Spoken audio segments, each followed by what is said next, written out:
There's one huge problem I find when people launch their commercial financing business. And I'm going to explain it to you in this video. And I want you to understand it with the caveat that, people have told me they consider me like a minimalist entrepreneur. And the reason why I am, and the reason why this can help you in this concept is too many entrepreneurs are scattered. They're doing too much stuff. They're trying to do everything.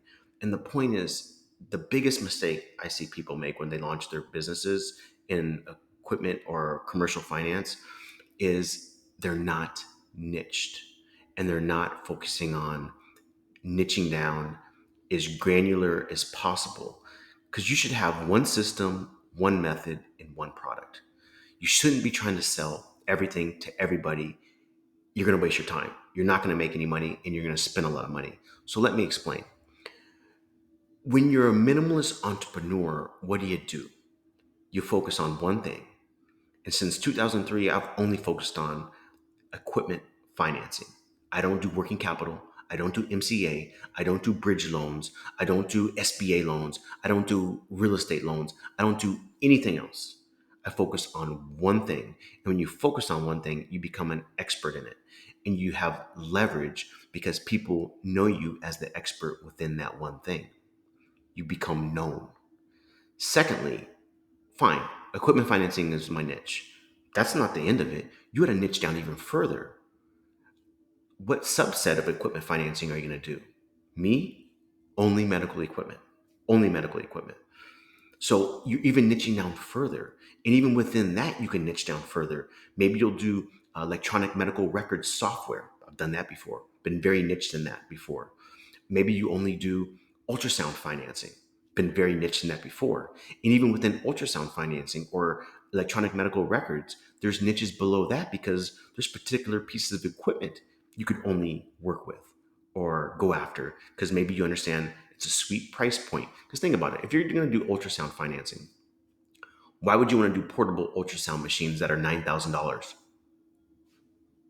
How much commission can you build into those deals? Not much. So maybe the niche should be $30,000 to $40,000 is my niche within that industry. So when you think about it in these terms, you become way more effective. And so, think about your business that way. And then as you get niched down even further, you think about, what's the best way for me to go about finding my customers? Maybe there's a better way than me going after them directly. And so what I decided to do, instead of calling all the clinics and doctors directly, I just partner with the equipment sellers. They do the selling for me. They introduce the financing for me and the financing terms for me. So when they get to me, Jermaine, I'd love to take the 60-month term. It's perfect, fits in my budget. Where do I sign? So that's what I mean by being a minimalist entrepreneur. You find one product, you have one method, which is going after the equipment sellers, and then you niche it down even further of you're only going to go after medical. So think about your business along that context, regardless of what you're doing. I still think, and I always have thought, equipment financing in the way I do it is by far the best business model that I know of that is so simple because what do I do for a living? I just talk to people. I'm not even selling anybody. This is not a hard sell. This is very straightforward. There's no product per se. There's no bells and whistles to financing. It's $500 a month. What is there not to understand about that? There's no features. It's beautiful. It's simple. It's easy. It's fun. If you're interested in this, and if this makes sense to you, I have a free training. It's in the link, and hopefully you learn something from it. Take care. Hope you're well.